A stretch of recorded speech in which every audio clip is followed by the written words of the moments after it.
السلام عليكم ورحمة الله وبركاته. إن الحمد لله نحمده ونستعينه ونستغفره ونؤمن به ونتوكل عليه ونعوذ بالله من شرور أنفسنا وسيئات أعمالنا. من يهده الله فلا مضل له ومن يضلل فلا هادي له. وأشهد أن لا إله إلا الله وحده لا شريك له وأشهد أن محمدا عبده ورسوله. يا أيها الذين آمنوا اتقوا الله حق تقاته ولا تموتن إلا وأنتم مسلمون. يا أيها الناس اتقوا ربكم الذي خلقكم من نفس واحدة وخلق منها زوجها وبث منهما رجالا كثيرا ونساء واتقوا الله الذي تساءلون به والأرحام إن الله كان عليكم رقيبا. يا أيها الذين آمنوا اتقوا الله وقولوا قولا سديدا يصلح لكم أعمالكم ويغفر لكم ذنوبكم ومن يطع الله ورسوله فقد فاز فوزا عظيما. அன்புக்குரிய சகோதரர்களே, அல்ஹம்துலில்லாஹ், அல்லாஹ்வுடைய மார்க்கத்தை கற்றுக்கொள்ளக்கூடிய ஒரு சிறப்பான சபையில நாம் எல்லாம் பங்கெடுத்துக் கொண்டிருக்கிறோம். அல்லாஹ்வுடைய மார்க்கத்தை அறிந்து கொள்வதற்கான வாய்ப்புகளை நமக்கு அல்லாஹ் தஆலா தொடர்ந்து வழங்கி வருகிறான். இந்த நல்வாய்ப்புக்காக அல்லாஹ்வுக்கு நாம் நன்றி செலுத்திக் கொள்வோம். அல்ஹம்துலில்லாஹ். அன்புக்குரியவர்களே, நாம் எல்லோருமே நம்முடைய வாழ்க்கையில் சுகமாக வாழ வேண்டும், அதாவது நோய் நொடியற்ற நல்வாழ்வு வாழ வேண்டும், ஆரோக்கியம் வேண்டும், சுகம் வேண்டும். அப்படித்தான் நாம் நினைக்கிறோம், ஆசைப்படுறோம். அப்படித்தான் நாம் ஆசைப்பட வேண்டும், அதை எல்லாரிடத்தில் கேட்க வேண்டும். அல்லாஹ்வுடைய தூதர் ஸல்லல்லாஹு அலைஹி வஸல்லம் அவர்கள் கூட நமக்கு சொல்லித் தரக்கூடிய முக்கியமான துஆக்களிலே ஒன்றாக அல்லாஹும்ம இன்னி அஸ்அலுக்கல் ஆஃபியா, யா அல்லாஹ் உன்னிடத்திலே சுகத்தை, சுகம் என்பது எந்த சிரமமும் இல்லாமல், முக்கியமாக நோய் நொடி இல்லாமல் இருக்கக்கூடிய அந்த சுகத்தை, மற்ற சிரமங்கள் இல்லாத சுகமான வாழ்வை கேட்கிறேன் என்பதுதான் அதனுடைய அர்த்தம். ஆஃபியா என்பது ஆரோக்கியத்தை குறிக்கிறது, சுகத்தை குறிக்கிறது. என்ன விதமான தீங்குகள் வந்தாலும் அது வராமல் அதிலிருந்து காப்பாற்றப்பட்டு சுகமாக வாழ்கிறோம் என்று சொன்னால் அது ஆஃபியா என்று சொல்லப்படுகிறது. நாம் அதை விரும்பினாலும் அந்த ஆஃபியத்தை விரும்பினாலும் கூட அல்லாஹ் மனிதர்களுக்கு பொதுவாக எல்லோருக்குமே வைத்திருக்கக்கூடிய ஒரு சோதனையாக இந்த நோய் என்பதை, ஆஃபியத்துக்கு எதிரான, ஆரோக்கியத்திற்கு எதிரான இந்த நோய் என்பதை ஆக்கி வைத்திருப்பதை நாம் பார்க்கிறோம். யாராக இருந்தாலும் ஏதோ ஒரு விதத்தில சிறியதாகவோ பெரியதாகவோ நோய்களை அனுபவிக்கக்கூடிய ஒரு சூழ்நிலை இருக்கிறது. அல்லாஹ் தஆலா இதை ஒரு நியதியாக ஆக்கி வைத்திருக்கிறான். பலமாக வாழ்ந்த ஒருத்தர் பலவீனப்படுவது என்பதும் அல்லாஹ் தஆலா ஏற்படுத்தியிருக்கக்கூடிய நியதியிலே ஒன்று. மிக மிக ஆரோக்கியமாக உடல் பலத்தோடு வாழக்கூடிய ஒருத்தர் திடீரென்று நோய்வாய்ப்படுவது என்பதும் இருக்கிறது.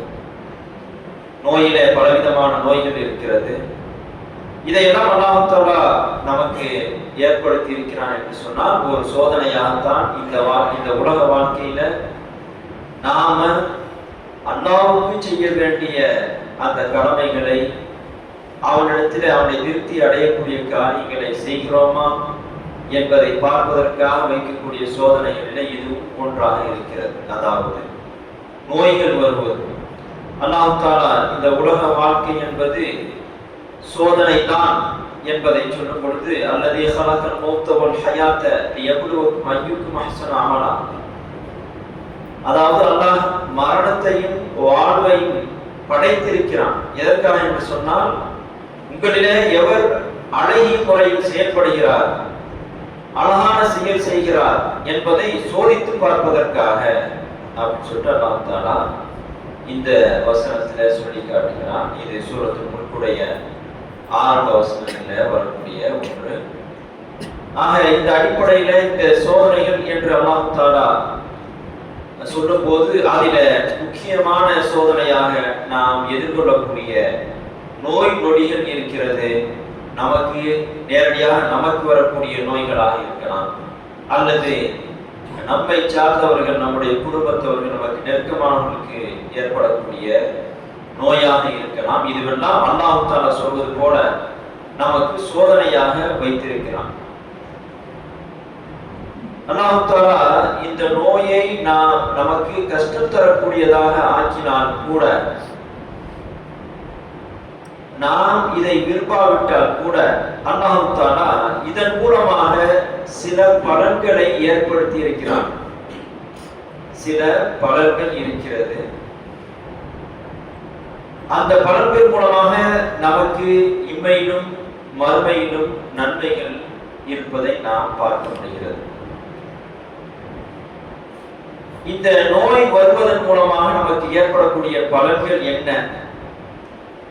அதனால் நம்முடைய வாழ்க்கையில கிடைக்கக்கூடிய பாடங்கள் என்ன? மறுமையில கிடைக்கக்கூடிய நன்மைகள் என்ன என்பதையெல்லாம் நாம் குர்ஆன் ஹதீஸ் வாயிலாக தெரிந்து கொள்ள வேண்டும். முதலாவதாக, இந்த நோய் வருகிறது என்று சொன்னால் நம்மளால ஒரு முக்கியமான ஒரு விஷயத்தை தெரிஞ்சுக்கிற முடியும். அதாவது ஆஃபியத் என்று சொல்லக்கூடிய அந்த சுகம், ஆரோக்கியத்தினுடைய அந்த மதிப்பு என்ன என்பதை நம்மளால் தெரிஞ்சுக்கிற முடியுது. நோய் வந்து நம்ம கஷ்டப்படும் போதுதான், ஆரோக்கியமாக இருக்கும் பொழுது நம்ம வந்து எவ்வளவு நல்லா இருந்தோம், அது மாதிரி அதுல எவ்வளவுலாம் நன்மைகள் செஞ்சிருக்கலாம், இப்போ வந்து செய்ய முடியாம இருக்குது அப்படிங்கிற அந்த உணர்வு நமக்கு வரும். அப்போ ஆஃபியத்துடைய மதிப்பு என்ன, அல்லாஹ் நமக்கு தந்திருக்கக்கூடிய உடல் சுகத்துடைய, உடல் ஆரோக்கியத்துடைய மதிப்பு என்ன, முக்கியத்துவம் என்ன அப்படிங்கிறத நமக்கு நோய் வரும்போதுதான் நம்மளால தெரிஞ்சுக்கிற முடியுது. இது ஒரு பலனாக இருக்கு. அப்போ அல்லாஹ் தஆலா நமக்கு அதிகமாக ஆஃபியத்தை தான் தந்திருக்கிறான், சுகத்தை தான் தந்திருக்கிறான். இடையிடையே நோயை ஒரு சோதனையாக தருகிறான். மிகச்சில பேருக்கு தான் தொடர்ச்சியாக இருக்கக்கூடிய நோய்கள் வருகிறது. மற்றபடி பெரும்பாலான பேர் நாம் அல்லாஹ்வுடைய ஆஃபியத்தை, அவன் தந்திருக்கக்கூடிய ஆரோக்கியத்தையும் சுகத்தையும் அனுபவிச்சுட்டார். அப்போ நம்மளால இந்த ஆஃபியத்துடைய, நாம் அதிகமாக அனுபவித்துக் கொண்டிருக்கக்கூடிய இந்த ஆஃபியத், இந்த சுகத்துடைய, ஆரோக்கியத்துடைய அந்த முக்கியத்துவத்தை, அதனுடைய பெருமதியை நோய் வருவதன் மூலமாக தெரிந்து கொள்கிறோம். இது ஒரு பலனாக இருக்கு. ஆக நாம நோயை வெறுத்தால் கூட அதிலே கூட அல்லாஹ் தஆலா நன்மையை வைத்திருக்கிறான் என்பதை நாம் உணர வேண்டும். அல்லாஹ் தஆலா சொல்வது போல, குத்திப அலைக்கும் கிதாபு குர்ஆன் லக்கும் வஅஸா அன் தக்ரஹு ஷைஅன் வஹுவ கைருல் லக்கும். உங்களுக்கு, அதாவது இது ஒரு உதாரணத்துக்காக நான் சொல்லி காட்டுறேன். உங்களுக்கு போர் கடமையாக்கப்பட்டிருக்கிறது, அதுவும் உங்களுக்கு வெறுப்பானதாக இருக்கும் நிலை. உங்களுக்கு போர் செய்வது என்பது வெறுப்பானது, ஆனாலும் உங்கள் மீது கடமையாக்கப்பட்டிருக்கிறது. நீங்கள் ஒரு விஷயத்தை வெறுப்பீர்கள், ஆனால் அதுவும் உங்களுக்கு நன்மையாக இருக்கும் அப்படின்னு நாம் சொல்றோம்.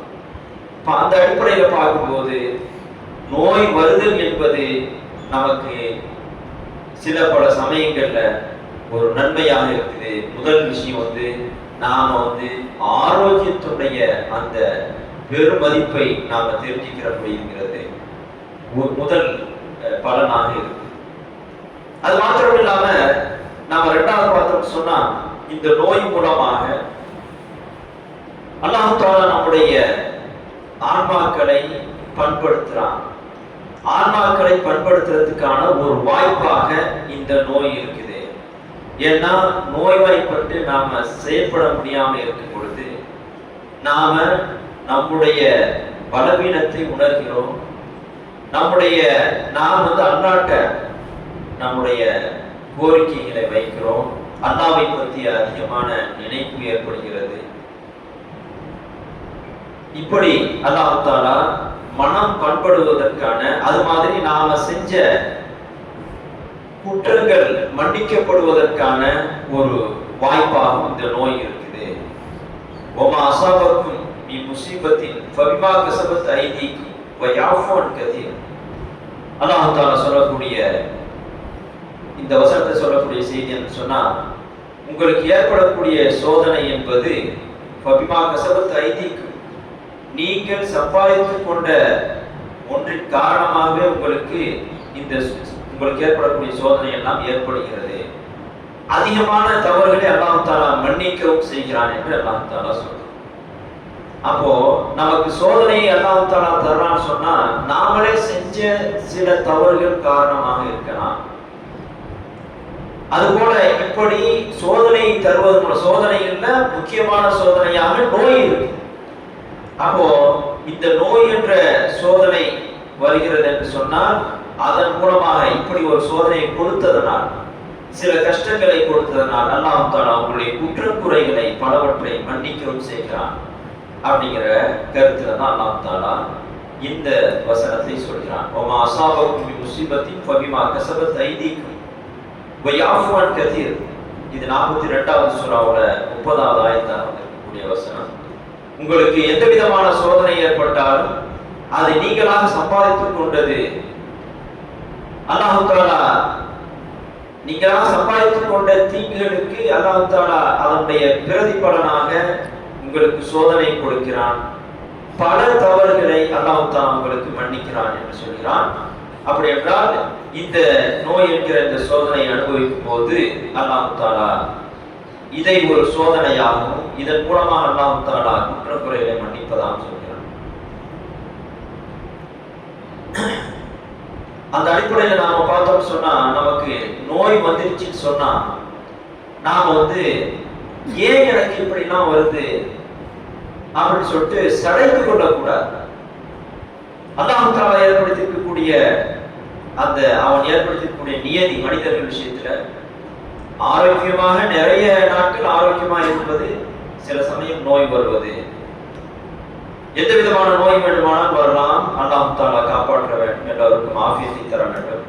ஆனால் நோய் என்று வந்துவிட்டால் அது அல்லாஹ்வுடைய புறத்திலிருந்து வருகிறது என்பதனால், அல்லாஹ்வுடைய நாட்டமாக இருப்பதனால நாம ஏன் எனக்கு இப்படி எல்லாம் ஏற்படுது அப்படின்னு சொல்லிட்டு சடைவடைஞ்சி அல்லாஹ்வுடைய விதி மேல கோபப்படக்கூடாது. அல்லாஹ்வுடைய தூதர் ஸல்லல்லாஹு அலைஹி வஸல்லம் அவர்கள் இந்த நோயினால எந்த அளவுக்கு பலன் ஏற்படுது அப்படின்னு சொல்லும்போது ஒரு ஹதீஸ்ல சொல்றாங்க, மா யுஸீபுல் முஃமின மின் வஸபி வலா ஹம்மி வலா ஹஸனி வலா அதம் ஹத்தா ஷௌகதி யுஷாக்குஹா இல்லா கஃபரல்லாஹு பிஹா ஹதாயாஹு. எப்படி அல்லாஹ்வுடைய தூதர் ஸல்லல்லாஹு அலைஹி வஸல்லம் அவர்கள் ஒவ்வொன்றாக சொல்றாங்க பாருங்க. ஒரு இறை நம்பிக்கையாளருக்கு, நம்ம எல்லாம் இறை நம்பிக்கையாளர் தானே, அல்ஹம்துலில்லாஹ். அப்போ ஒரு இறை நம்பிக்கையாளருக்கு ஏற்படக்கூடிய வசப், நோயாகட்டும், வடாகம் மனதிலே ஏற்படக்கூடிய துக்கமாகட்டும், வடா ஹசன் அல்லது ஏதேனும் ஒரு கவலையாக இருக்கட்டும், வடா அதன் அல்லது ஏதேனும் துன்பமாக இடையூறாக இருக்கட்டும், இப்படி எது ஏற்பட்டாலும் அந்த துன்பம் என்பது ஹத்த ஷௌகத்தி யுஷாக்குஹா, அவனை குத்தக்கூடிய ஒரு முன்னாக கூட இருக்கலாம். முள் குத்துவதன் மூலமாகவும் ஒரு சின்ன துன்பம் ஏற்படுது இல்லையா, அப்படிப்பட்ட சிறிய துன்பம். நம்ம முள் குத்துட்டா காலில் உடனே எடுத்து போட்டுருவோம், இது ரொம்ப ரொம்ப சின்ன துன்பம் தான், சின்ன இடையூறு தான். இப்படிப்பட்ட துன்பமாக இருந்தால் கூட இல்லா கஃபரல்லாஹு பிஹா ஹதாயாஹு, அந்த மனிதனுடைய, அந்த அடியானுடைய, அந்த முஃமினான மனிதனுடைய குற்றங்களை இவற்றின் காரணமாக அல்லாஹ் தஆலா போக்கி விடாமல் இருப்பதில்லை. அப்போ முதல்ல சொன்னது அல்லாஹ்வுடைய தூதர் ஸல்லல்லாஹு அலைஹி வஸல்லம் அவர்கள் இந்த சில 4 விஷயத்தை சொல்லும்போது, ஹம்மு மனக்கவலை, அதான் துக்கம், கவலை, துன்பம், அதுல முதலாவதாக சொன்னது நோய். அதை எல்லாம் சேர்த்து சொல்லிட்டு ரசூலுல்லாஹ் சொல்றாங்க, இதன் மூலமாக அல்லாஹ் தஆலா அடியானுடைய மூமினான அடியானுடைய பாவங்களை அழிக்காமல் இருப்பதில்லை அப்படின்னு சொல்லி சொல்றான். அப்போ இது எவ்வளவு பெரிய நன்மை! நமக்கு ஏற்படக்கூடிய நோய் காரணமாக அந்த நோயில நாம கஷ்டப்படுறோம் அப்படிங்கிறதுனால, அந்த கஷ்டத்தை நாம அனுபவிச்சிருக்கிறனால அல்லாஹ் தஆலா அப்படி ஒரு கஷ்டத்தை கொடுத்ததுனால ஏற்கனவே செஞ்ச எத்தனையோ விதமான பாவங்களை அல்லாஹ் மன்னிச்சிரான்னு சொன்னா அது எவ்வளவு பெரிய பலன்! இப்படி நாம யோசிக்கணும். இது புகாரி முஸ்லிம்ல எல்லாம் வந்து இருக்கக்கூடிய ஹதீஸ். ரசூலுல்லாஹி ஸல்லல்லாஹு அலைஹி வஸல்லம் காலத்துல உம்மு சாயிப் ரலியல்லாஹு அன்ஹா அப்படிங்கிற அந்த சஹாபிய பெண்மணி அவங்கள சந்திக்க ரசூலுல்லாஹ் போறாங்க. அப்போ அவங்க அந்த பெண்மணி அவங்க வந்து காய்ச்சல் வந்து படுத்து இருக்கிறாங்க, கஷ்டமா இருக்கு. ரசூலுல்லாஹ் போன உடனே ரசூலுல்லாஹ்ட்ட பேசும்போது இந்த காய்ச்சல் மேல கோவம் வந்து சொன்னாங்கன்னா, நான் பாரக்கல்லாஹு ஃபியா, அல்லாஹ் தஆலா இந்த என்ன காய்ச்சல் இது, அல்லாஹ் தஆலா அதை பறக்கச் செய்யாம இருக்கட்டும் அப்படின்னு சொல்லிட்டு அந்த உம்மு சாயிப் ரலியல்லாஹு அன்ஹா சொன்னாங்க. அப்படி சொன்னோன்னு ரசூலுல்லாஹ் சொன்னாங்க, லா தஸ்ஸுபுல் ஹும்மா, இந்த காய்ச்சலை நீங்கள் திட்டாதீர்கள், காய்ச்சலை நீங்கள் ஏசாதீர்கள். ஃபைனஹா முகஃபிரத்துல் லிதுனுபி வல் ஹதாயா, நிச்சயமா இந்த காய்ச்சல் பாவங்களையும் குற்றங்களையும் போக்கக்கூடியதாக அழிக்கக்கூடியதாக இருக்கிறது அப்படின்னு சொல்லிட்டு ரசூலுல்லாஹி ஸல்லல்லாஹு அலைஹி வஸல்லம் வந்து அந்த உம்மு சாயிப் ரலியல்லாஹு அன்ஹா சொன்னாங்க. அப்போ ரசூலுல்லாஹி ஸல்லல்லாஹு அலைஹி வஸல்லம் அவர்கள் எந்த அளவுக்கு காய்ச்சல் வந்து நம்ம பெரிய நோயாக பார்க்கிறது இல்லை, அப்படி இருந்தால் கூட காய்ச்சலை அனுபவித்தால் கூட அதற்காக அல்லாஹ் தஆலா நம்முடைய குற்றக்குறைகளை மன்னிக்கிறான் அப்படிங்கிறது ரசூலுல்லாஹி ஸல்லல்லாஹு அலைஹி வஸல்லம் இந்த ஹதீஸ்ல சொல்ல வர்ற செய்தியாக இருக்குது. அது மாத்திரம் இல்லாமல் எப்படியெல்லாம் ரசூலுல்லாஹி ஸல்லல்லாஹு அலைஹி வஸல்லம் வந்து இந்த செய்தியை சொல்றாங்கன்னு சொன்னா, இன்னொரு ஹதீஸ்ல லா யஸாலுல் பலாஉ பில் முஃமினி ஃபி அஹ்லிஹி வ மாலிஹி வ வலதிஹி ஹத்தா யல்கல்லாஹு வ மா அலைஹி கத்தியத்துன். ஒரு மூமினான அடியானுக்கு இந்த பலான்னு சொல்றது என்ன? பலா முசீபத் சொல்றாங்கல்ல, பலான சோதனை, அல்லாஹ் கொடுக்கக்கூடிய கஷ்டமாக கொடுக்கக்கூடிய சோதனை தான் பலா என்று சொல்லப்படுகிறது. அப்போ ஒரு இறை நம்பிக்கையாளனுக்கு இந்த பலா முசீபத்து இருந்து கொண்டே இருக்கும். அந்த பலாவுக்குள்ள எது வரும்? முக்கியமா நோயும் வரும்.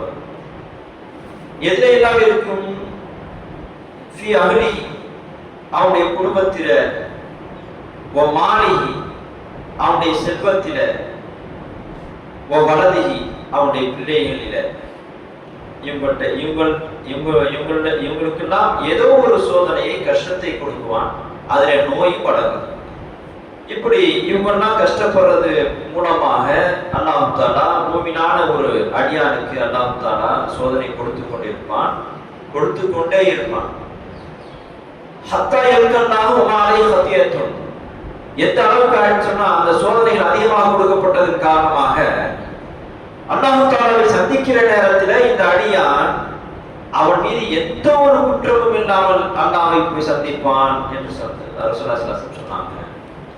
அப்போ நமக்கு ஏற்படக்கூடிய நோயாகட்டும் அல்லது மற்ற கஷ்டங்களாகட்டும், அது மூலமாக அல்லாஹ் தஆலா நமக்கு நம்முடைய பாவங்களை மன்னிக்கிறான்னு சொன்னா, இந்த உலகத்திலே நம்முடைய பாவங்கள் மன்னிக்கப்படுதுன்னு சொன்னா அது மறுமைக்கு நல்லது தானே. நாம செய்யக்கூடிய பாவங்களுக்கு அல்லாஹ் தஆலா மறுமையில தண்டனை கொடுக்கிறது பெருசா அல்லது இந்த உலகத்திலே தண்டனை கொடுக்கிறது பெருசா? இந்த உலகத்துடைய தண்டனை தான் சாதாரணமானது. மறு உலக தண்டனைங்கிறது நரக நெருப்புல போட்டுதான். மறுமையில தண்டனை சொன்னாலே நரக நெருப்புல போட்டு தண்டிக்கிறது தான்.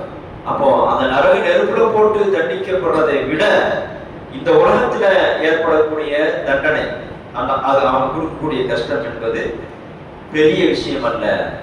அப்படிங்கும் போது நாம இந்த மாதிரி நோய்கள் ஏற்படும் பொழுது அது மூலமா நமக்கு அல்லாஹ் தஆலா நன்மையை நாடி இருக்கிறான் அப்படிங்கிறத உணர்ந்து நாம அதாவது அல்லாஹ்வுடைய அந்த விதியை திருத்தி கொள்ள வேண்டும்.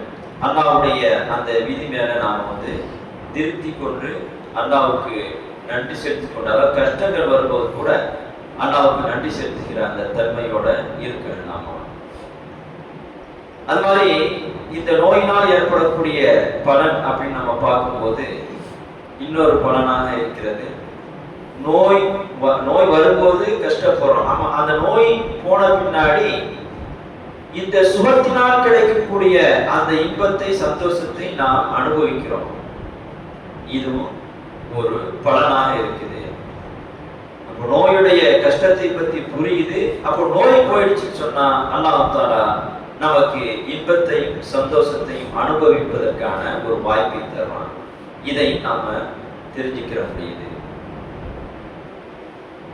இது ஒரு பலனாக இருக்குது. அல்லாஹ் தஆலா இந்த உலகத்தை பற்றி சொல்வது துன்யா சிஜ்னுல் முஃமினி வ ஜன்னத்துல் காஃபிர். இந்த உலகம் என்பது ஒரு மூமினுக்கு சிறைச்சாலையாகும். காஃபிரை பொறுத்தவரை, இறை மறுப்பாளரை பொறுத்தவரை சொர்க்கமாகவும் இருக்குதுன்னு சொல்லிட்டு அல்லாஹ்வுடைய தூதர் ஸல்லல்லாஹு அலைஹி வஸல்லம் அவர்கள் சொல்லியிருக்கிறாங்க. அப்போ நம்மளை பொறுத்தவரை இந்த உலகத்துல நம்ம கஷ்டங்கள் அனுபவிக்கிறோம்னு சொன்னா, கூடுதலான கஷ்டங்கள் வந்தால் கூட நாம நமக்கு சோதனைகள் ஜாஸ்தியாக இருக்கலாம் அப்படிங்கிறத உணர்ந்து, இந்த சோதனைக்கு பின்னால் இலகுவான நிலை இருக்குது அப்படிங்கிறத உணர்ந்து நாம பொறுமை காக்கணும். அல்லாஹ்வுடைய அருளை நாம புரிஞ்சுக்கிறோம். இதுவும் ஒரு பலனாக இருக்கு. இந்த நோய் வர்றது மூலமாக கிடைக்கக்கூடிய பலனை நாம பார்க்கும்போது எப்படி ரசூலுல்லாஹி ஸல்லல்லாஹு அலைஹி வஸல்லம் சொல்றாங்கன்னு சொன்னா, இந்த உலகத்துல சுகபோகமாக வாழக்கூடியவர்கள் மறுமை நாள்ல நோய்வாய்ப்பட்டு, இந்த உலக வாழ்க்கையில நோய்வாய்ப்பட்டு கஷ்டப்பட்டவங்களுக்கு கூலி கொடுக்கிறத பார்ப்பாங்க.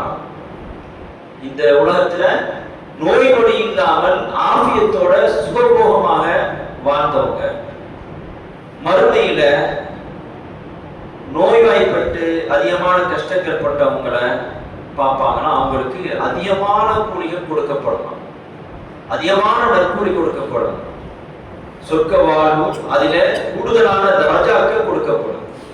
இப்படி இதை பார்க்கும்போது இந்த உலக வாழ்க்கையில சுகமாக நோய் நொடி இல்லாமல், அதாவது நோய் நொடி எல்லாருக்கும் பெரிய அளவு வராம நல்ல ஆரோக்கியமா இருந்தாங்க இல்லையா, அவங்க பார்ப்பாங்கன்னா நோய் நொடியோடு வாழ்ந்தவர்கள், வேற வேற உடல் உபாதையின் மூலமாக கஷ்டப்பட்டவங்க அந்த மறுமை உலகத்துல அதிகப்படியான கூலிகள் கொடுக்கப்படுது, அதிகப்படியான தரஜாக்கள் கொடுக்கப்படுது. இதை பார்க்கும்போது இந்த உலகத்துல சுகமாக வாழ்ந்தவங்க எப்படி நினைப்பாங்களா, நம்ம ஜுலதம் காலத்து குருதத்தின் மக்காரை, அவங்களுடைய தங்களுடைய உடல் எல்லாம் கத்தரிக்கோள்களால் துண்டிக்கப்பட்டிருக்க கூடாதா, தங்களுடைய அந்த உடல் தோள்கள் எல்லாம் கத்தரிக்கோள்களால் துண்டிக்கப்பட்டிருக்க கூடாதா அப்படின்னு சொல்லிட்டு ஆசைப்படுவாங்களாம். யாரு? இந்த உலகத்துல சுகபோகமாக வாழ்ந்தவர்கள். யாரை பார்த்து நினைக்கிறாங்க இந்த மாதிரி? யாரு நோய் நொடிகளால ரொம்ப கஷ்டப்பட்டாங்களோ அவங்கள பார்த்து நினைக்கிறாங்க. ஏன் அவங்கள பார்த்து நினைக்கிறாங்க? அந்த நோய் நொடியால அதிகமாக கஷ்டப்பட்டவங்க அதிகமான கூலி கொடுக்கப்படுது. எல்லாருமே பார்த்து அதனால நமக்கு கிடைக்கணும் அப்படின்னு ஆசைப்படுற அளவுக்கு இந்த உலகத்துல நோய் நொடியால கஷ்டப்பட்டவங்களுக்கு அதிகமான நற்கூலி கொடுக்கப்படுது. அப்படிங்கும் போது நாம் நோய் நோய் நோய் வர்றதை நாம் வெறுக்கக்கூடாது. ஆனால் பொதுவாக நமக்கு நோய் வரன்னு சொல்லி விரும்பக்கூடாது. அல்லாஹ்ட்ட எதான் கேட்கணும்? ஆஃபியத்தை, சுகத்தை தான் கேட்கணும். ஆனால் அல்லாஹ்வுடைய நியதிப்படி, விதிப்படி நமக்கு நோய் வரும்போது அதை ஏற்றுக்கொள்கிற அந்த தன்மை, அதில் பொறுமையாக இருக்கக்கூடிய அந்த தன்மை நமக்கு வரணும். அதன் மூலமாக அல்லாஹ் தஆலா இம்மையிலும் வறுமையில் நமக்கு நன்மையை தருவான் அப்படிங்கிற அந்த பக்குவம் நமக்கு இருக்கணும். அது மாதிரி நோய் வர்றது மூலமாக நமக்கு கிடைக்கக்கூடிய இன்னொரு பலன் என்னன்னு சொன்னா, ஒரு அடியான் தனக்கு ஏற்படக்கூடிய கஷ்டங்கள் சோதனைகளில் பொறுமையாக இருக்கிறான் என்பதை அறிந்து கொள்ள முடிகிறது. அல்லாஹ்வுக்காக நாம் பொறுமையாக இருக்கிறோம் அப்படிங்கிறத தெரிஞ்சுக்கிற முடியுது. இதுவும் ஒரு பலன் தான். எப்படி ஹதீஸ்ல வருதுன்னு சொன்னா, இன்னல்லாஹ இந்த அஹப்ப கௌமன் இபத்தலா, நிச்சயமா அல்லாஹ் ஒரு கூட்டத்தாரை விரும்புகிறான் என்று சொல்லும் பொழுது இபத்தலா, அவர்களை சோதித்து பார்ப்பான். ஒரு கூட்டத்தாரை விரும்பினாலே என்ன செய்வானா? சோதனை கொடுத்து, ஏதாவது கஷ்டத்தை கொடுத்து, துன்பத்தை கொடுத்து சோதித்து பார்ப்பான். ஃபமன் ரதிய ஃபலஹு ரிதா, அல்லாஹ் கொடுத்த சோதனையை யார் ஏற்றுக்கொள்கிறார், திருப்தி கொள்கிறார், இது அல்லாஹ் மூலமாக எனக்கு வந்தது அப்படின்னு சொல்லிட்டு அதிலே பொறுமை காக்கிறாரோ, அதை திருப்தி கொள்கிறாரோ, ஃபலஹு ரிதா, அவருக்கு திருப்தி உண்டு. அதாவது யாருடைய திருப்தி உண்டு? அல்லாஹ்வுடைய திருப்தி. அல்லாஹ் உங்களுக்கு ஒரு நோயை கொடுத்து அல்லது ஏதோ ஒரு விதமான சோதனை கொடுத்து சோதிக்கிறான்னு சொன்னா, அதை இது அல்லாஹ்வுடைய நாட்டம் அப்படின்னு சொல்லிட்டு பொருத்திக் கொள்ள வேண்டும். என்ன செய்யக்கூடாது? அல்லாஹ்வுடைய விதி மேல கோபப்பட்டு பேசக்கூடாது. ஏன் எனக்கு இப்படிலாம் வருது, அல்லாஹ் என்னை எப்படி தொடர்ச்சியா சோதிக்கிறான், சோதிக்கிறதுக்கு வேற ஆள் கிடைக்கலையா என்பது போல் அல்லாஹ்வுடைய விதிக்கு எதிராக ஆர்ப்பாட்டம் பண்ணுகிற மாதிரியான வார்த்தைகள் தான் பயன்படுத்தக்கூடாது. அப்ப ரசூலுல்லாஹ் சொல்றாங்க, ஒரு கூட்டத்தார அல்லாஹ் விரும்புகிறான் என்று சொன்னாலே அவர்களை சோதிப்பான். ஃபமன் ரதிய ஃபலஹு ரிதா, அப்படி அல்லாஹ் தஆலா சோதிக்கும் போது, அதாவது நோயை கொடுத்து முக்கியமாக சோதிக்கும் போது ஃபலஹு ரிதா, அந்த மனிதனுக்கு அல்லாஹ்வுடைய அந்த விதியை, அவன் கொடுத்த கஷ்டத்தை ஏற்றுக்கொண்ட அந்த மனிதனுக்கு அல்லாஹ்வுடைய திருப்தி இருக்கிறது. ஒமன் சஹத ஃபலஹு சஹது, யார் அந்த அல்லாஹ்வுடைய விதியை வெறுக்கிறானோ, அதன் மீது கோபப்படுகிறானோ, அவனுக்கு அல்லாஹ்வுடைய கோபம் இருக்கிறது, வெறுப்பு இருக்கிறது என்று அல்லாஹ்வுடைய தூதர் ஸல்லல்லாஹு அலைஹி வஸல்லம் அவர்கள் சொல்றாங்க. அப்போ இந்த மாதிரி சமயத்துல அல்லாஹ்வுடைய விதி, அல்லாஹ்வுடைய நாட்டம் என்று சொல்லி நாம இந்த கஷ்டத்தை நாம தாங்கிக்கிற போது, அல்லாஹ் தஆலா பொறுமையாக இருக்கும் போது அல்லாஹ் தஆலா அதுக்காக மிகப்பெரிய அளவுல கூலி கொடுக்கிறான்னு சொன்னான். இந்த மாதிரி கஷ்டங்கள் வரும்போது பொறுமையாக இருக்கணும். அந்த பொறுமைக்கு அல்லாஹ் தஆலா எப்படி கூலி கொடுக்கிறானா, இன்னமா யுவஃபஸ் ஆகிருன அஜ்ரஹும் பிகைரி ஹிசாப், பொறுமையாளர்கள் அளவில்லாமல் கணக்கில்லாமல் கூலி கொடுக்கப்படுவார்கள் அப்படின்னு சொல்லி அல்லாஹ் தஆலா சொல்றான். அப்போ பொறுமையாக அல்லாஹ் தஆலா தரக்கூடிய அந்த கஷ்டங்களை ஏற்றுக்கிட்டு, இது அல்லாஹ்வுடைய விதினால வருது அப்படிங்கிறதுல உறுதியாக இருந்து அல்லாஹ்ட்ட உதவி தேடிக்கிட்டு நாம பொறுமையாக இருக்கோம்னு சொன்னா, அல்லாஹ் தஆலா சொல்றது யுவஃபஸ் ஆகிருன அஜ்ரஹும் பிகைரி ஹிசாப், கணக்கே இல்லாமல் நற்கூலி கொடுக்கப்படுவார்கள். அது இம்மையிலும் கிடைக்கலாம், மறுமையிலும் கிடைக்கலாம். அப்படி பார்க்கும்போது அல்லாஹ் தஆலா எல்லா அமலுக்கும் கூலியை வச்சிருக்கிறான்.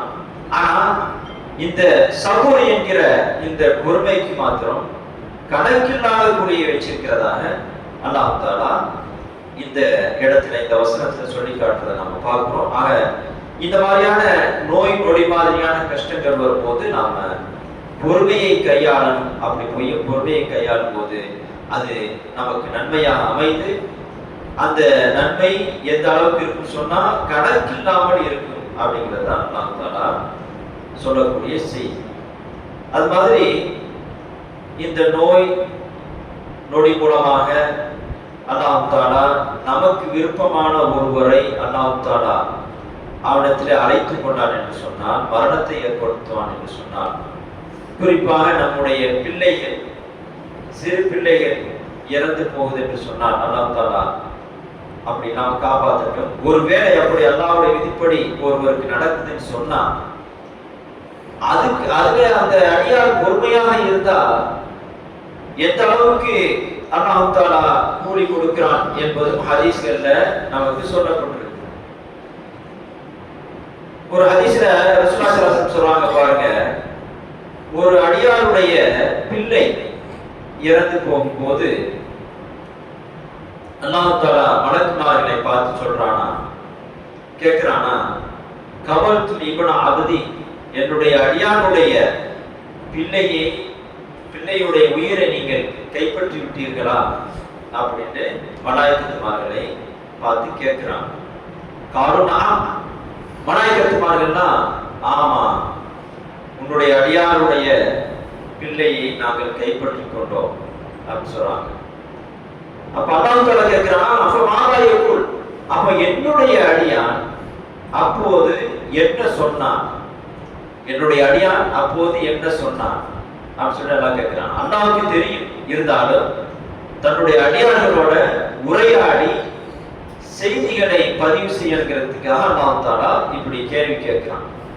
அந்த அடியான் என்ன சொன்னாங்கிறது அல்லாஹ்வுக்கு தெரியும். தெரிஞ்சால் கூட மலாய்க்கத்துமார்கள்ட்ட உரையாடி அவர்களுக்கு அதனுடைய செய்தியை முழு செய்தியை சொல்லணுங்கிறதுக்காக தான் அவங்கள சொல்லணும்னு சொல்லிட்டு கேட்கிறான். அதான் மாதா எக்கூடு ஒவ்வொரு ஆளும் அவன் அறிந்த நிலையிலேயே மலாய்க்கத்துமார்கள்ட்ட என்னுடைய அடியான் என்ன சொன்னான், தன்னுடைய பிள்ளையை அவன் இழந்த நேரத்தில் என்ன சொன்னான் அப்படின்னு சொல்லிட்டு அல்லாஹ் தஆலா கேட்கிறானா. அப்போது அந்த மலாய்க்கத்துமார்கள் சொல்லுவாங்கன்னா, ஹமீதக வஸ்தர்ஜா, அவன் உன்னுடைய அடியான் உன்னை புகழ்ந்தான். வஸ்தர்ஜா, இஸ்திர்ஜா சொன்னான், அதாவது இன்னா லில்லாஹி வ இன்னா இலைஹி ராஜிஊன் என்று சொன்னான். இஸ்திர்ஜா என்று சொல்லப்படுகிறது அரபியில. இன்னா லில்லாஹி வ இன்னா இலைஹி ராஜிஊன் அப்படின்னு நம்ம சொல்லக்கூடிய அந்த முழுமையான வாக்கியத்தை அதை சொன்னார் அப்படின்னு சொன்னா இஸ்தர்ஜா அப்படின்னு அரபி மொழியில சொல்லப்படுது. இஸ்திர்ஜா அப்படின்னு சொன்னா இன்னா லில்லாஹி வ இன்னா இலைஹி ராஜிஊன் என்று சொல்வது அப்படி அர்த்தம். இஸ்திர்ஜா சொன்னா இன்னா லில்லாஹி வ இன்னா இலைஹி ராஜிஊன் என்று சொல்வது. இஸ்தர்ஜா சொன்னா இன்னா லில்லாஹி வ இன்னா இலைஹி ராஜிஊன்ங்கறத சொன்னாரு அப்படி அர்த்தம். அப்ப இஸ்திர்ஜா சொன்ன இந்த இன்னா லில்லாஹி வ இன்னா இலைஹி ராஜிஊன் சொன்னாரு, அதோட உன்னை புகழவும் செய்தார். அப்படி இந்த பதிலை மலாய்க்கத்துமார்கள் அல்லாஹ்ட்ட சொல்றாங்கன்னா, சொன்ன உடனே அல்லாஹ் சொல்றானா, ஃபகால இப்னுனி அப்தி பைத்தன் ஃபில் ஜன்னதி வ சமூ பைத்தல் ஹம், என்னுடைய இந்த அடியானுக்காக சொர்க்கத்திலே ஒரு வீட்டை மாளிகையை கட்டுங்கள், அந்த மாளிகைக்கு பைத்துல் ஹம், புகழின் இல்லம், புகழின் மாளிகை என்று பெயர் வைங்கள் என்று அல்லாஹ் தஆலா சொல்றான். அப்போ நாம இந்த மாதிரியான கஷ்டமான நேரத்துல அல்லாஹ்வினால் அல்லாஹ்வுடைய முடிவுப்படி நமக்கு இழப்பு ஏற்படக்கூடிய நேரத்துல, குறிப்பாக நம்மை சார்ந்தவர்கள் நமக்கு நெருக்கமானவர்களை இழக்கக்கூடிய நேரத்துல நாம் பொறுமையை மேற்கொள்ள வேண்டும். அந்த சமயத்திலும் கூட அல்லாஹ்வை புகழ்கிற அந்த தன்மை இருந்தால் அல்லாஹ் தஆலா அதன் மூலமாக நமக்கு சிறப்பை தருகிறான், அதிகமான கூலியை தருகிறான். அப்படிங்கிறது தான் இந்த மாதிரியான செய்தியின் மூலமாக நமக்கு அல்லாஹ்வுடைய தூதர் நமக்கு சொல்லி காட்டக்கூடிய விஷயங்களாக. அது மாதிரி நாம நோய் மூலமாக நமக்கு கிடைக்கக்கூடிய பலன் என்ன அப்படின்னு சொல்லிட்டு பார்க்கும்போது, இன்னொரு பலனாக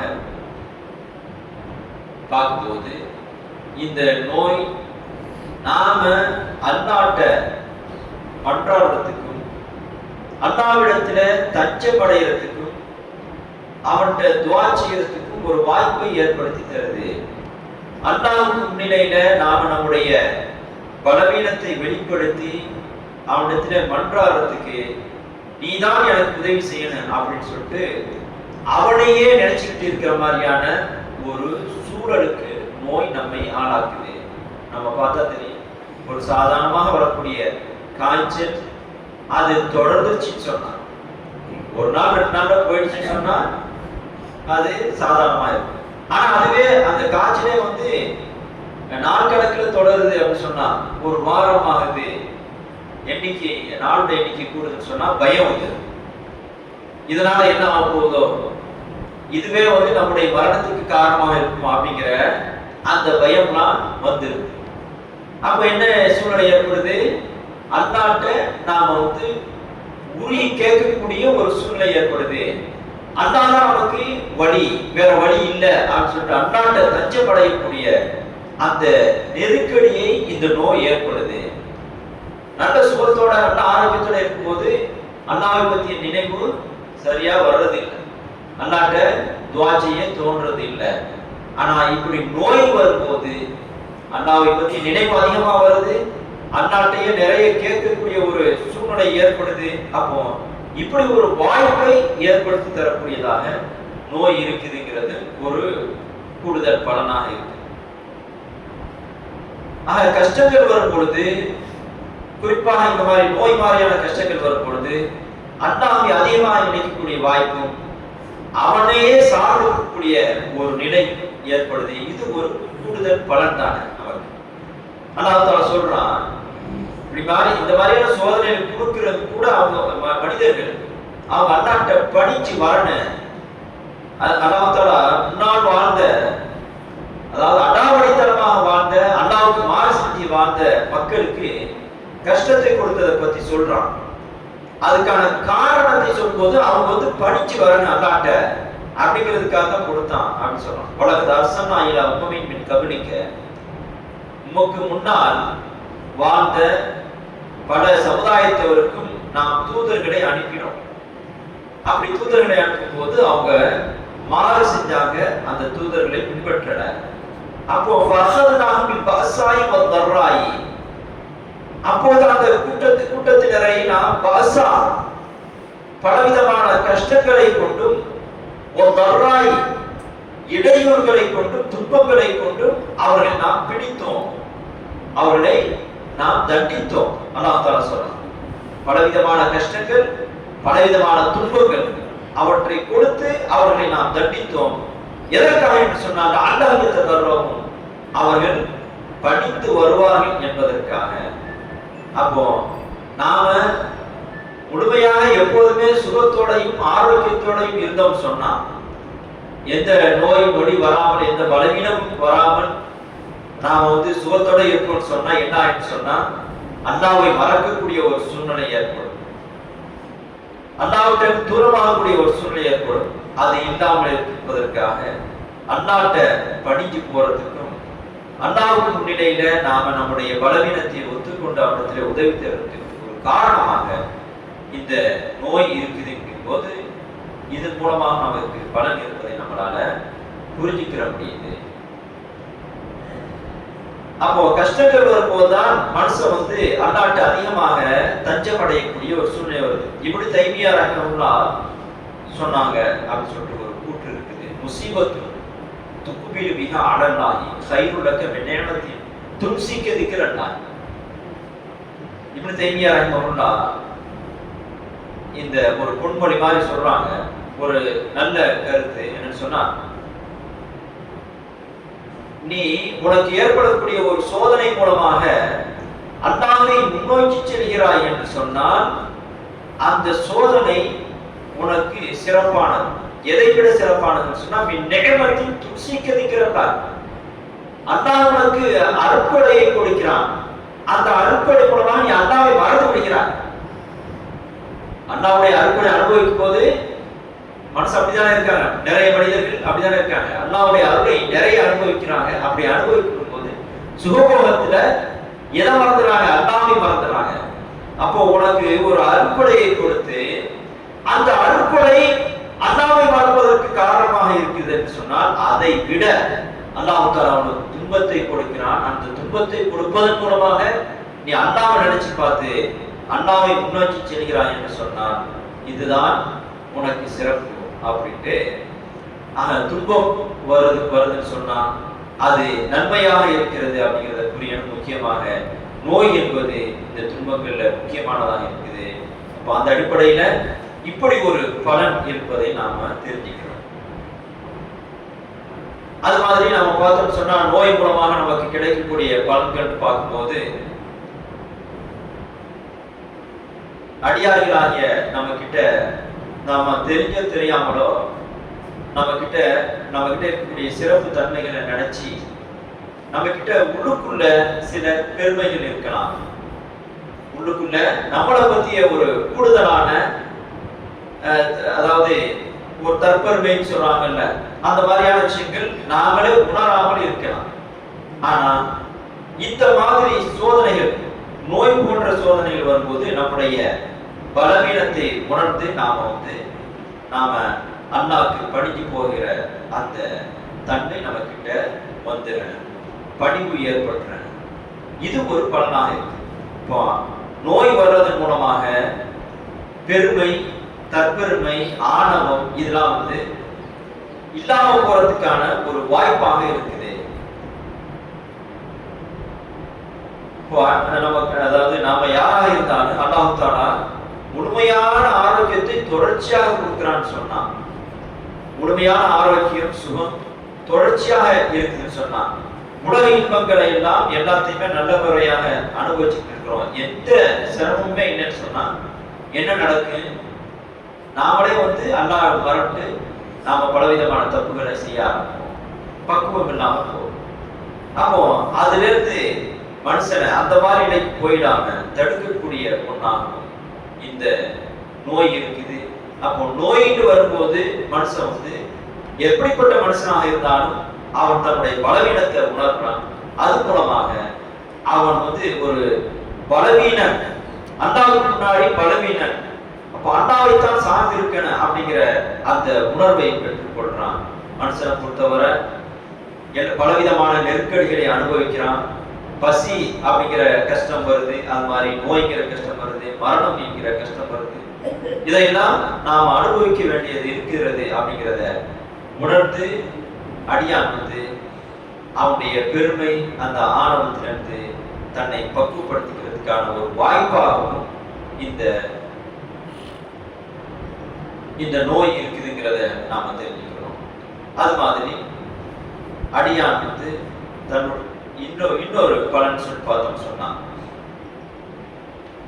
நோய் மூலமாக ஏற்படக்கூடிய பலன் பார்த்தோம் சொன்னா, இன்னொரு பலன் அடியான் தன்னுடைய பலவீனத்தை, அது மாதிரி அதாவது ரொம்ப ரொம்ப கீழான நிலையில இருக்கிறான் அப்படிங்கிறதை, அது மாதிரி அந்நாட்டை நாம எப்போதுமே தேவையாகக்கூடியவங்களாக இருக்கிறோம் அப்படிங்கிறதையும் உணர்ந்து கொள்ளக்கூடிய ஒரு வாய்ப்பாக நோய் நமக்கு இருக்குது. அல்லாஹ் தஆலா சொல்லும்போது, யா அய்யுஹன்னாஸ் அன்துமுல் ஃபுகராஉ இலல்லாஹி வல்லாஹுல் கனியுல் ஹமீத், மக்களே நீங்கள் எல்லாரும் அல்லாஹ்விடத்தில தேவையாகக்கூடியவர்களாக இருக்கிறீர்கள், ஃபக்கீர்கள் என்று அல்லாஹ் தஆலா சொல்றான். ஃபக்கீர் சொல்லும்போது தேவையாகக்கூடியவர் அப்படின்னு அர்த்தம். நடைமுறையில நாம சொல்றது ஃபக்கீர் சொல்றது யாசகம் கேட்கக்கூடியவங்க, மற்றவங்கள்ட்ட போய் உதவிகள் கேட்டு வாழக்கூடியவங்க தான் ஃபக்கீர் சொல்றோம், ஃபக்கீர் மிஸ்கின் சொல்றோம். அப்போ அந்த வார்த்தை தான் அல்லாஹ் தஆலா பயன்படுத்துறான். அப்போ அன்துமுல் ஃபுகரா, நீங்க எல்லாம் அல்லாஹ்விடத்துல ஃபக்கீர்களாக இருக்கிறீங்க, அல்லாஹ்விடத்துல பிச்சை கேட்பவர்களாக இருக்கிறீர்கள். அல்லாஹ் தான் புகழ் கனியுல் ஹமீத், அவன் தான் தன்னிறைவு அடைந்தவனாக புகழுக்குரியவனாக இருக்கிறான் அப்படின்னு அல்லாஹ் தஆலா சொல்றான். அப்போ நோய் வரும்போது நாம அல்லாஹ்ட்ட தஞ்சமடையக்கூடிய, அல்லாஹ்ட்டையே கேட்கக்கூடிய அந்த தன்மை வருது. யாராக இருந்தால் நோய், அதனால் நோய் கஷ்டப்படுறான்னு சொன்னா, அல்லாவே எனக்கு சோத்தை கொடு அப்படின்னு சொல்லி கேட்கக்கூடிய ஒரு சூழ்நிலை வந்திருக்கிறத நம்ம பார்க்கிறோம். அப்போ அல்லாஹ்ட்ட தான் நாம தஞ்சமடைய வேண்டிய, அல்லாஹ்ட்டை நாம கெஞ்ச வேண்டிய, நம்முடைய தேவையை கேட்க வேண்டிய ஒரு நிர்பந்தமான பலவீனமான நிலையில இருக்கிறோங்கிறத அடியான் உணர்றதுக்கான ஒரு வாய்ப்பாகவும் நோய் இருக்குது. அதோட சேர்த்து இன்னொரு பலன் என்னன்னு சொன்னா, இந்த நோய் நோய் மூலமாக எல்லோருமே சமம் அப்படின்னு தெரிஞ்சுக்கிற முடியும். ஏன்னு சொன்னா நம்ம பார்க்கிறோம், சாமானிய மக்களுக்கு மாத்திரம் நோய் வர்றதில்லை, அல்லது பணக்காரருக்கு மாத்திரம் நோய் வர்றதில்லை, பதவியில அந்தஸ்துல உள்ளவங்களுக்கு நோய் வருது அப்படின்னு இல்லை, எல்லோருக்குமே எல்லா விதமான நோய்கள் வருது. அப்போ பாரபட்சம் இல்லை அப்படிங்கிறது தெரியும். அல்லாஹ் கொடுக்கக்கூடிய இந்த நோயை கொடுத்து சோதிக்கிறது மூலமாக இதுல அல்லாஹ் தஆலா பாரபட்சம் காட்டுறது இல்லை. அதாவது நோய்க்கு நிவாரணம் பார்ப்பதற்கான பொருளாதாரம் இல்லை, அப்படி இருக்கக்கூடிய ஏழைகளுக்கு அல்லாஹ் தஆலா சில கடுமையான நோய்களை கொடுக்கிறான். எவ்வளவு காசு பணம் செலவானாலும் நிவாரணத்துக்காக அவங்க வந்து எவ்வளவு செலவழிச்சும் அவங்க நிவாரணம் பார்க்க முடியும். அப்படிப்பட்ட பணக்காரர்களுக்கு கொடுக்குறாங்க. பெரிய பெரிய அந்தஸ்தில் இருக்கக்கூடியவங்களுக்கு, பெரிய பெரிய பதவியில் இருக்கக்கூடியவங்களுக்கு அல்லாஹ் தஆலா அதே மாதிரியான ஒரே மாதிரியான நோயை இந்த எல்லா கேட்டகரியில் உள்ளவங்களுக்கும் அல்லாஹ் தஆலா கொடுக்குறான். அப்போ நோயை பொறுத்தவரை அதுக்கு ஏற்றத்தாழ்வு கிடையாது, எல்லோரும் சமம்தான். அல்லாஹ் தஆலா யாருக்கு நோய் தீண்ட வேண்டும் என்று நினைக்கிறானோ அவர்களுக்கு அல்லாஹ் தஆலா நோயை கொடுத்துருவான். ஆக அல்லாஹ் தஆலா வாழ்க்கையில வச்சிருக்கக்கூடிய, மனிதனுடைய வாழ்க்கையில வச்சிருக்கக்கூடிய ஒரு காலகாலமா வச்சிருக்கக்கூடிய ஒரு நியதியாக இருக்குது. ஏழையா பணக்காரனா அப்படின்னு சொல்லிட்டு அல்லாஹ் தஆலா பார்க்கறது இல்லை. எல்லோருக்கும் நோயை கொடுக்கிறான். ஒரு தாழ்ந்த நிலையில இருக்கிறவரா உயர்ந்த நிலையில இருக்கிறவரா சமுதாயத்துல அப்படின்னா அல்லாஹ் தஆலா பார்க்கறது இல்லை. நோயை பொறுத்தவரை எல்லோரும் சமம்தான் அப்படிங்கிற அந்த நிலை இருப்பதையும் நம்மளால புரிஞ்சுக்கிற முடியுது. ஆக இப்படி நாம பார்க்கும்போது நமக்கு வரக்கூடிய நோயின் காரணமாக நாம பலவிதமான பலன்களை அடைய முடியுது. அதுல இப்போ கடைசியாக சொன்ன இந்த எல்லோரும் சமம்தான், யார் என்று அல்லாஹ் தஆலா பார்ப்பது இல்லை, எல்லோருக்குமே அல்லாஹ் தஆலா நோயை கொடுக்கிறான் அப்படிங்கிற அந்த விஷயமும் ஒரு பலனாக நம்மளால புரிஞ்சுக்கிற முடியுது. அதே போல முக்கியமாக இந்த நோய் நமக்கு தரக்கூடிய ஒரு முக்கியமான செய்தி என்ன சொன்னா, நமக்கு ஒரு செய்தியை உணர்த்துது. மனிதனே, உன்னுடைய உடல் அமைப்பு என்பது இருப்பாலோ அல்லது கடினமான பொருளாலோ உள்ளதல்ல, மிக மிக பலவீனமானது, கலந்து விழுந்து விடக்கூடியது, துண்டு துண்டாக ஆகக்கூடியதுதான் உன்னுடைய உடல் அப்படிங்கிறத நீ தெரிஞ்சுக்கிறன அப்படிங்கிற அந்த செய்தியையும் நமக்கு உணர்த்துது. நம்மகிட்ட இருக்கக்கூடிய ஆரோக்கியத்தின் மூலமாக அல்லது உடல் பலத்தின் மூலமாக நம்ம வந்து ஏமாற்றக்கூடாது. சில பேர் வந்து அதாவது உடலை வந்து நல்லா கட்டுக்கோப்பா வச்சிருக்காங்க, அது மாதிரி எக்ஸசைஸ் பண்ணி நல்லா அதாவது பாடி பில்டர் சொல்றாங்க அந்த மாதிரி வச்சிருக்கிறாங்க, நல்ல ஆரோக்கியத்தோட இருக்கிறாங்க, கம்பீரமா நடக்கிறாங்க. அப்படி இருக்கும்போது அவங்களுடைய அந்த பலத்தை நினைச்சு ஒரு இருமாப்பு வந்துடக்கூடாது. அப்படி வந்து வருன்னு சொன்னா அல்லாஹ் தஆலா நோயை கொடுத்து அதை உணர்த்துவான். நோய் வருதுன்னு சொன்னா அப்போ நம்முடைய உடல் என்பது பலமானது அல்ல, அல்லாஹ் நினைச்சா அது வந்து தோண்டு விழுந்துகிற அப்படிங்கிறத ஒரு உணர்றதுக்கான ஒரு வாய்ப்பாகும் இந்த நோய் இருக்குங்கிறத நம்ம பார்க்கணும். ஆக நாம இப்படி பார்க்கும்போது நோயின் மூலமாக நோயை அல்லாஹ் தஆலா ஒரு கஷ்டமாக ஆக்கி வச்சாலும் கூட அது மூலமாக நாம இம்மையிலும் மறுமையிலும் நாம பலனடையக்கூடிய பலவிதமான நன்மைகளை நமக்கு இதுல வச்சிருக்கிறான். இந்த மாதிரி விஷயங்களை நாம உணரணும். அதனால அல்லாஹ் தஆலா நோயை தரும்போது அதை எப்படி எதிர்கொள்ளணுமோ அந்த முறையில் எதிர்கொள்ளணும். அல்லாஹ்வுடைய தூதர் ஸல்லல்லாஹு அலைஹி வஸல்லம் வந்து நோய் வந்தால் அதற்கு நிவாரணம் பாருங்க அப்படின்னு சொல்லி சொன்னாங்க. அல்லாஹ்வுடைய அடியார்களே, நீங்கள் உங்களுக்கு நோய் வந்தால் அதற்கான மருத்துவத்தை செய்யுங்கள் என்று சொன்னார்கள். அது மாதிரி அல்லாஹ்வுடைய தூதர் ஸல்லல்லாஹு அலைஹி வஸல்லம் சொல்லும்போது எந்த நோயாக இருந்தாலும் அதற்குரிய நிவாரணத்தை மருந்து அல்லாஹ் தஆலா இறக்காமல் இல்லை, இறக்கி வைத்துதான் இருக்கிறான். அதை தெரிந்தவர் தெரிந்து கொள்கிறார், அறியாதவர் அறிந்து கொள்வதில்லை அப்படின்னு சொல்லி ரசூலுல்லாஹி ஸல்லல்லாஹு அலைஹி வஸல்லம் சொன்னாங்க. அப்போ நோயை நாம் வந்து தகுந்த முறையில் எதிர்கொள்ள வேண்டும். நோய்க்கு நிவாரணம் பார்ப்பது ஒரு மார்க்கம் கற்றுத் தந்திருக்கக்கூடிய முறை. அதை தாண்டி நோயினால் கூடுதல் கஷ்டம் ஏற்படுகிறது, அதனால் கூடுதல் பாதிப்பு ஏற்படுதுன்னு சொன்னால் அதை நிவாரணப்படுத்த முடியவில்லை என்று சொன்னால் அது அல்லாஹ்வுடைய நாட்டத்தில் உள்ளது. ஆக நோய்க்கு நிவாரணம் காண வேண்டும். நாம் எப்போதுமே நமக்கு நோய் வருகிறது என்று சொன்னால் அல்லாஹ்வுடைய அந்த நோயை தந்து அல்லாஹ் அவன்தான் அதை குணமாக்க வேண்டும் அப்படிங்கிறதையும் நாம உறுதியான நம்பிக்கை கொண்டவர்களாக இருக்கணும். இப்ராஹிம் அலைஹிஸ்ஸலாம் சொல்லி காட்டின அந்த வார்த்தையை அல்லாஹ் தஆலா குர்ஆன்ல சொல்றான், "வைதா மரித்து ஃபஹுவ யஷ்ஃபீன்."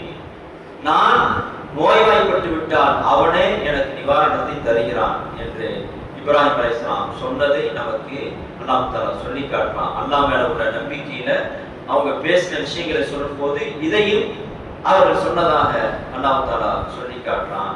ஆக நோய் என்பது நமக்கு ஒரு சோதனையாக இருந்தாலும் அல்லாஹ் தஆலா அதில் பலவிதமான பலன்களை வைத்திருக்கிறான். அதில் முக்கியமான பலன் என்று சொன்னால் நாம் பார்த்த இந்த உலகத்தில் நமக்கு கிடைக்கக்கூடிய படிப்பினைகள், அது மாதிரி இந்த உலக வாழ்க்கையில வச்சு நம்ம செஞ்ச குற்றங்கள் குறைகளுக்கெல்லாம் பரிகாரமாக ஆயிடுது. மறுமையில் அல்லாஹ் தஆலா நாம இந்த கஷ்டத்தை பொறுத்து கொண்டதற்காக அல்லாஹ் தஆலா மறுமையில நிறைவான கூலியை, அளவில்லாத கூலியை தருவதாக அல்லாஹ் தஆலா நமக்கு வாக்களிச்சிருக்கிறான். ஆக இது போன்ற பலன்கள் எல்லாம் நோயின் மூலமாக இருப்பதனால் நாம நோய் வருகிறது என்று சொன்னால், நமக்கோ அல்லது நம்மை சார்ந்தவர்களுக்கோ நோய் வருகிறது என்று சொன்னால், சில நோய்கள் நீடிச்ச நோய்களாக இருக்கலாம். அதனால் நாம அதுக்காக மனம் சோர்ந்து விடக்கூடாது. அல்லாஹ் நமக்கு அனுமதிச்சிருக்கக்கூடிய அந்த வழிமுறையில எல்லாம் நாம அதுக்கான நிவாரணத்தை நாம செய்யணும். அல்லாஹ்ட்ட நாம எப்போதும் உதவி தேடணும். அல்லாஹ் தஆலா நமக்கு வழங்கக்கூடிய அந்த வாய்ப்பு வசதிகளை பயன்படுத்தி அதுக்கான நிவாரணத்தை நாம காணணும். எல்லாம் அல்லாஹ் தஆலா அவன் தரக்கூடிய நோய் போன்ற சோதனைகளாக இருந்தாலும், மற்ற எந்த விதமான சோதனைகளாக இருந்தாலும் அதனை முறையாக அல்லாஹ்வுடைய தூதரும் நமக்கு காட்டக்கூடிய வழிமுறைப்படி எதிர்கொண்டு நாம் அல்லாஹ்வுடைய மார்க்கத்தை அந்த எல்லா சூழலையும் பின்பற்றி நடப்பதற்கு நமக்கு அல்லாஹ் தஆலா நல்லதை செய்வானாக. வாஹிர் தாவானா அல்ஹம்துலில்லாஹி ரப்பில் ஆலமீன்.